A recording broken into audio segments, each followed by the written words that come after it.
Cloud. Okay. Um, Good evening and welcome to Economics Study, Global Trade and Political Economy at the City University of New York, Medgar Evers College. My name is O. Felix Obi, and I will be your professor for the class. This is, of course, our first lecture and office hour for spring 2026 semester. And today is Tuesday, January 27th, 2026. Let's quickly address a few housekeeping matters before transitioning to our formal lecture. Kindly pay particular attention to the due dates for this week's assessments because there are quite a bit of them. And you have to comment, for instance, you have to put down your intro by Wednesday, which is tomorrow, and be able to comment on an intro by a classmate by Friday, among other assessments for the week. So looking ahead, please note that your midterm, and this is looking way ahead into midterm, your midterm will be a term paper and you would get it just before spring break and it will be due just after spring break. Um, Office hour and lecture will be on Tuesdays by 6 p.m. Eastern and on Zoom. This is an asynchronous class, so while attendance is encouraged, it is optional. I will, however, endeavor to post Zoom lecture videos on the class Brightspace page. So look out for that, especially if you happen to miss office hour and lecture. If you happen not to attend office hour and lecture. Kindly also note that you are required to turn on your camera at least once during office hour lecture to confirm your identity and maintain academic integrity, among other reasons. Please look out for office hour lecture announcements on Mondays, except holidays, with Zoom link. You may not share the class Zoom link with anyone who is not enrolled in this class. Weekly assessments are open on Mondays, except holidays, by 12:01 a.m. Eastern. Please endeavor to read and familiarize yourself with the class syllables, including where it clearly states that there will not be makeup work and that all assignments must be submitted on time and through Brightspace. Kindly also note that all assignments will require the practice of rigorous writing, good grammar, complete sentences, and complete ideas with minimal spelling, structural, or syntactic errors. You are advised to take homework assignments seriously. And here is why this part is important. This is a 330 level class, and some of you are in your final year, and others are about to step into your junior year. So you're getting ready to get into the labor force. And these are standards and good habits that would equip you to better succeed in the labor force. So it's not me trying to give you a hard time. It is actually a well thought out curriculum to equip you with these tools you're going to need to survive and succeed and prosper in the labor market. Let us now circle back to broader fundamentals. This course is designed to provide you with analytical tools essential for understanding the complex reality of politics and policymaking as they relate to international trade and trade relations among nations. To achieve our core objectives, you will be assigned readings in contemporary and historical discussions on trade policies in the United States, in foreign countries, and in international forums, such as the World Trade Organization, or WTO, the Organization for Economic Cooperation and Development, OECD, World Bank Group, the United Nations, and especially the International Monetary Fund. Let me quickly add that if this sounds like a word salad of several organizations that is just head spinning, don't worry about it. You don't have to remember all of them. As the semester goes on, we will discuss them, and I assure you, you will come to know them like the back of your palm. So easy does it. We're going to ease into it. I'm just trying to cover the broad strokes of what the class is going to be about. I don't expect that you necessarily know these things, and I don't certainly don't expect that you understand and memorize them in the first class of the semester. So easy. You will analyze as well as simple issues. You will analyze complex as well as simple issues that relate to the philosophical and practical conflict that impact on trade relations and economic development, nationally and internationally. We will begin by explaining the role of trade among nations and in the United States. We will then discuss politics and how it affects policymaking, an area of public interest, and with regard to trade in particular. You will note that while there are conflicts between policy proposals and implementation, there are global and national institutions established to facilitate trade and reduce sources of conflict in international trade. Again, don't worry about it. You don't have to understand these fundamentals. That's what the class is about.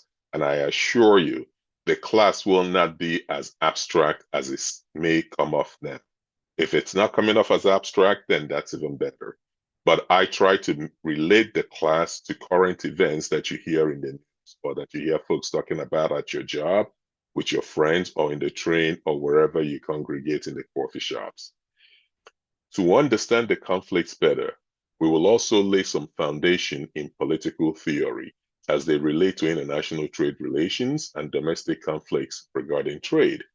We will close with specific international institutions that are created as the causes of existing conflicts and frictions in domestic and international trade relations.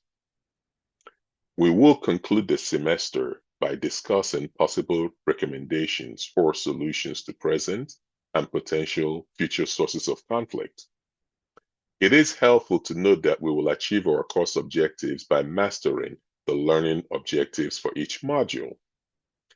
That said, the learning objectives for this week, Module 1, is to develop a foundational knowledge for the study of global trade and political economy. And the first of this foundational knowledge is to even understand the basic question: what is international trade, and why is trade among nations beneficial?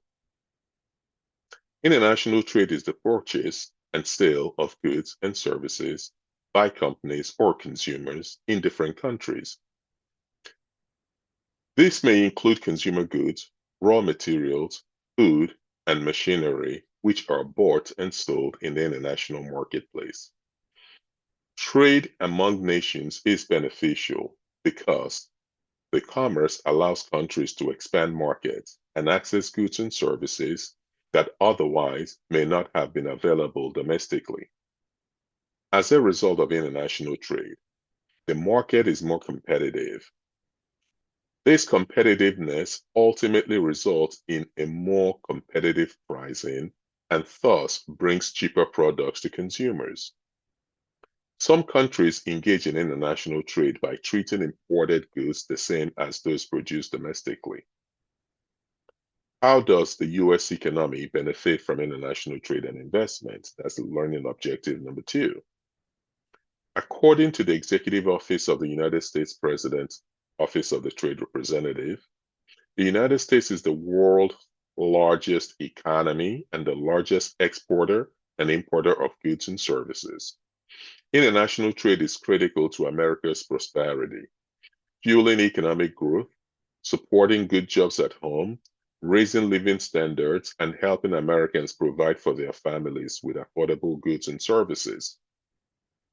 Put differently, the US economy benefits from international trade and investment by creating jobs, boosting economic growth, increasing access to a wider variety of goods and services at potentially lower prices, thus promoting efficiency through specialization and allowing companies to compete on a global scale, ultimately strengthening the overall US economy by expanding market reach and generating additional revenue through exports. On the productivity side of the economy, expanding trade allows production inputs such as labor and capital to be used more efficiently, which raises overall productivity. US businesses that grow in response to increased market access abroad support additional jobs opportunities. Global competitive pressures mean that these firms are typically more productive and rely more on capital and skilled workers on average than similar non-exporting firms. While on the consumption side of the economy, international trade helps US households' budgets go further.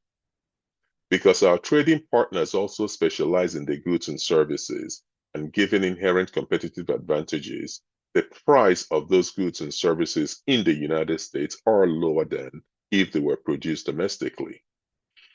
Trade also offers a much greater diversity of consumption opportunities, from year-round fresh fruit to affordable clothing. Learning objective number 3 is though trade is beneficial, why then is there conflict within and among nations regarding trade? And perhaps you might have heard the word tariff quite a bit in the news, and I suspect in the weeks ahead we're going to unpack that a little bit more. Um, International trade conflict within and among nations can occur due to power competition, the growing discontent towards globalization, the decline of global trade governance, tensions from the rise of global value chains, domestic interest and institutions, trade deficit, and exchange rate misalignment. Don't worry if you don't understand what any of this means. That's what the semester is for. We're going to unpack it, and we're going to unpack it in a manner that relates to our everyday transactions in life. Furthermore, resistance to international trade and associated trade barriers may also arise due to concerns about job losses in domestic industries that cannot compete with cheaper imports, fear of exploitation of workers in developing countries, environmental damage from production overseas, and the perception that trade agreements disproportionately benefit large corporations, leading to political pressures from affected workers and industries to protect their interests through trade barriers like tariffs and quotas. More recently, countries, including the United States, have imposed tariffs on imports from countries accused of non-market economic policies and practices. These countries are accused of industrial subsidies to gain unfair market advantage. And even more recently, tariffs are gaining currency as a tool for geopolitical influence. That said, do note that subsidies cause a misalignment between price and production cost in the global economy, aka non-market policy, and this impairs the efficient operation of the free market system. Learning objective number 4. What is the globalization of trade, and therefore, what is international political economy? Globalization of trade refers to the increasing integration of national economies through the exchange of goods and services across borders, essentially meaning that countries are becoming more interconnected through international trade, facilitated by factors including technological advancements and reduced trade barriers, leading to global markets where products and services can be bought and sold freely between nations. International political economy is the study of how politics shapes the global economy and how the global economy shapes politics. We are witnessing this firsthand. If any one of us happened to follow the Davos conference a week or so ago.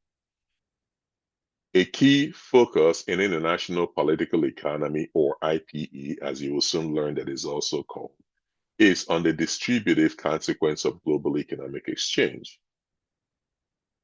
Others take the view that international political economy, or IPE, is the study of the political battle between the winners and losers of global economic exchange.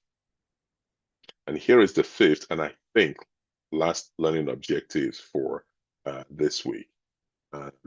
What has been the role of the US and other governments and their economy since World War II?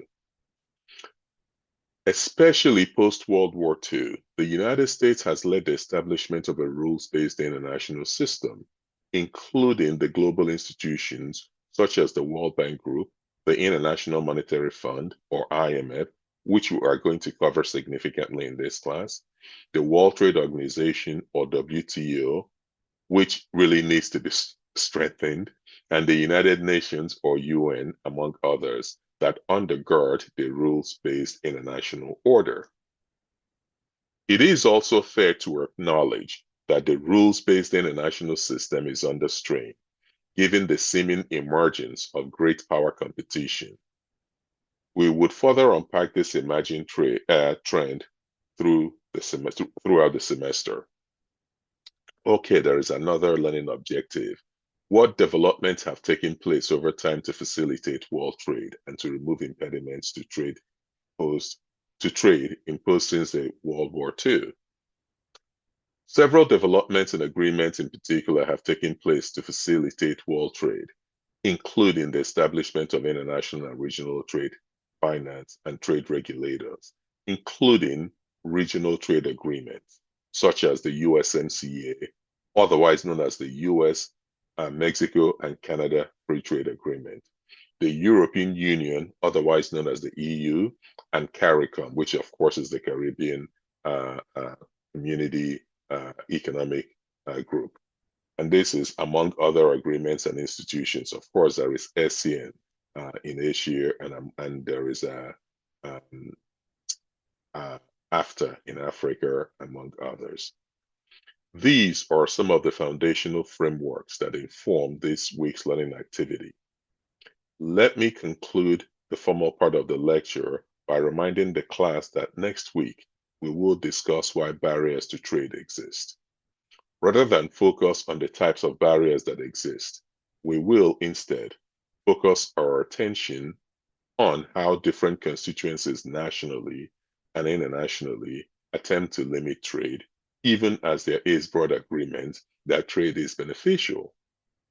But before we get too far ahead of ourselves, I'm glad to open the floor to questions, and thank you. And this is where I would turn off the recording and take your questions as necessary. If you want to stop